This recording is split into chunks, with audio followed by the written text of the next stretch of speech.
So basically what happened was this morning they went ahead and took some more blood to run some more tests, and my blood levels were really, really low. Like, they were bottoming out pretty dangerously, and my blood pressure was getting really low, so they were really concerned about that and took some more blood, and my levels were down to 6.8, and anything below a 7 they wanted to do a blood transfusion. So they went ahead and gave me a unit of blood, which I actually just got done with now. It's up there.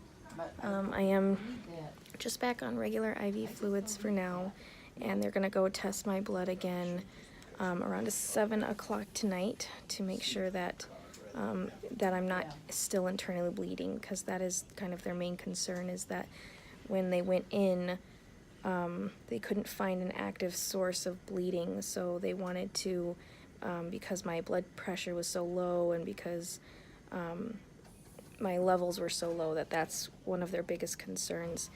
And so I'm not really sure what's going to happen with that. I do feel a little bit more energetic and a little bit more, just a little bit more better after I got the blood transfusion, but it just got done, so we'll see if my levels keep up and how that all ends up working out. Okay, so here for another update.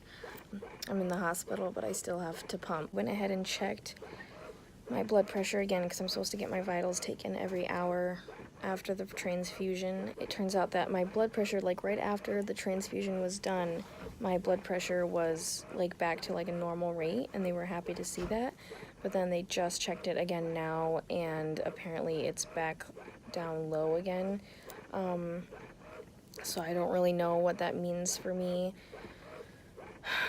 The person who took my vitals didn't say anything at the time, but she also wasn't my regular nurse.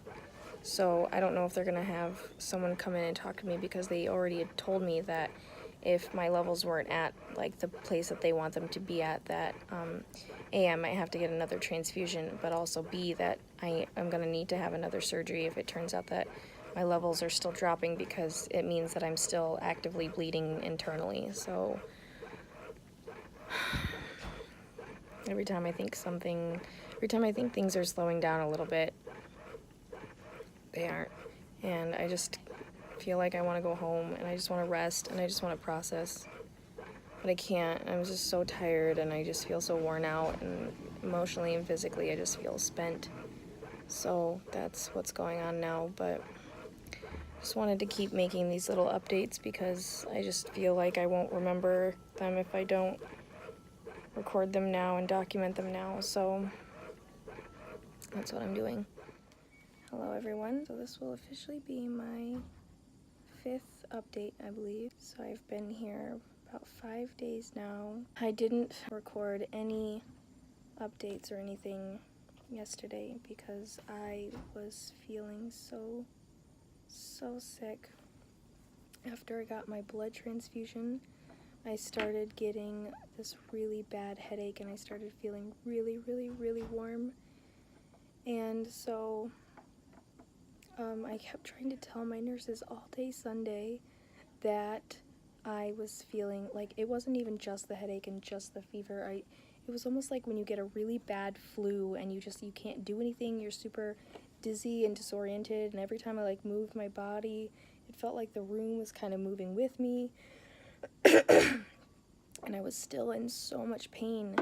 None of the nurses were listening to me about that. They wouldn't give me anything except the normal pain meds that they had been giving me so far. But the doctor was really concerned. He was concerned that I was still feeling as much pain as I was. So anyway, it got to be to the point of Sunday night, which was yesterday, around like 6 o'clock, my nurse was like, well, I'm going to go ahead and discharge you. So I signed all my discharge papers.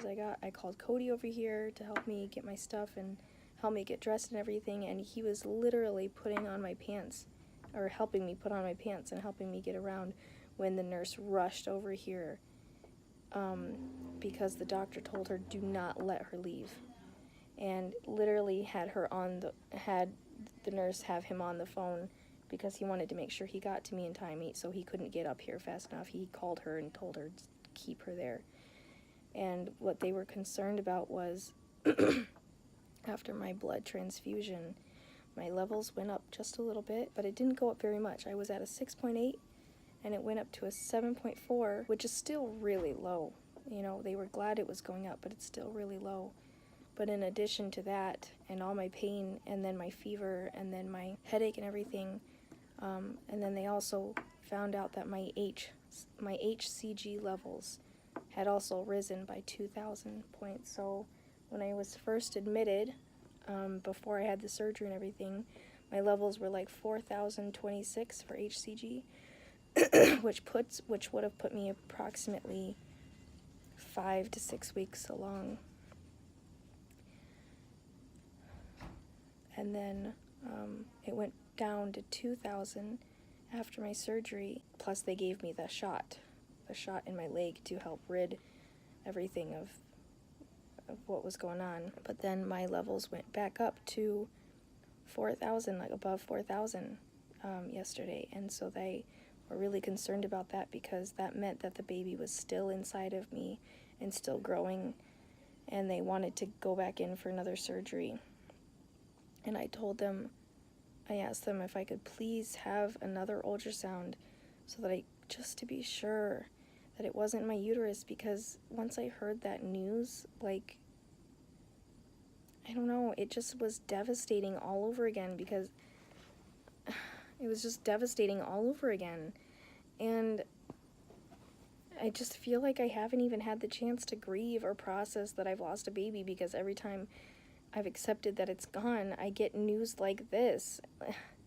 Like, oh, well, there might be a possibility that it's still safe and okay. And then I started having all these emotions of, what if I have a baby inside me that wants to live, it wants to be here.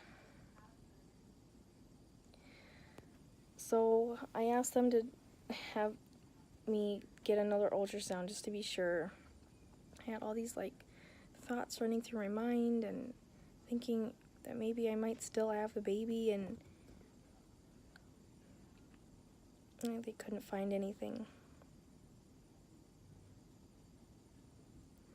They did both an abdominal and a pelvic ultrasound, and they said they didn't see anything. And I guess with the levels that I have of HCG, if there was anything in my uterus, it would have been visible, I guess, at that point.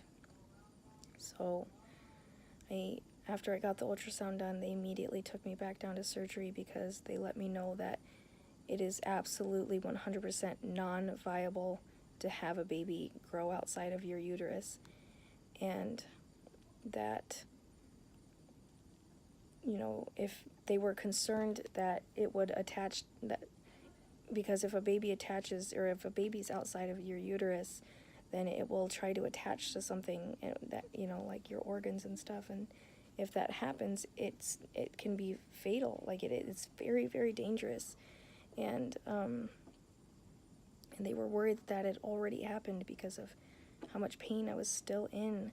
And they said that if a baby attaches to your organs, it is inevitable that it will attach, and it is inevitable that it will rupture and kill you.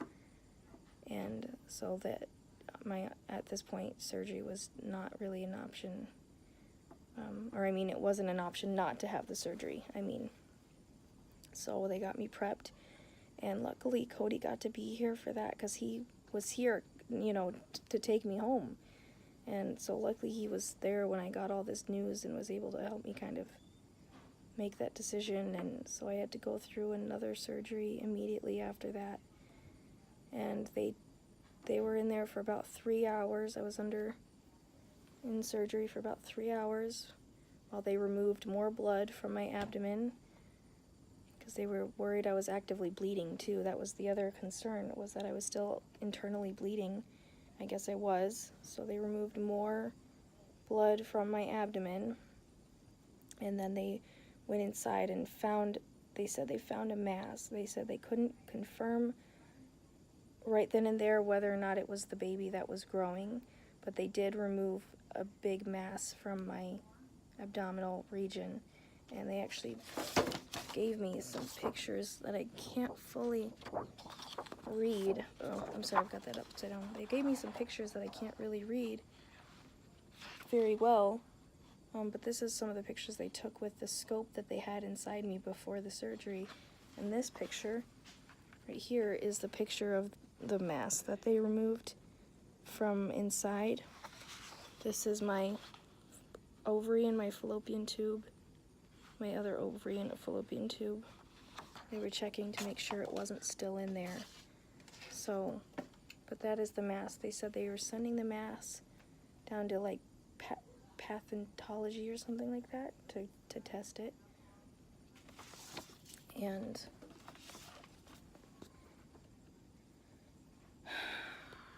so that is what is happening right now. Honestly, I have just been, I've been all over the place emotionally, and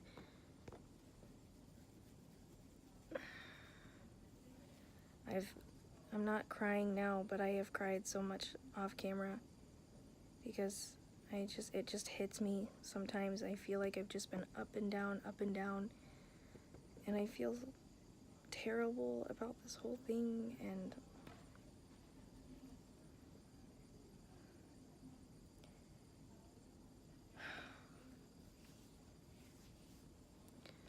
so I am feeling a little bit better today physically.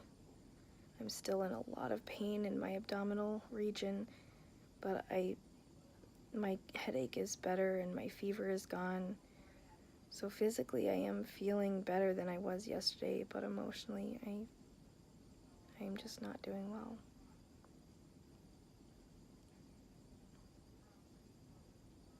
I think I'm just gonna check off for a minute because that's all I want to update on for now.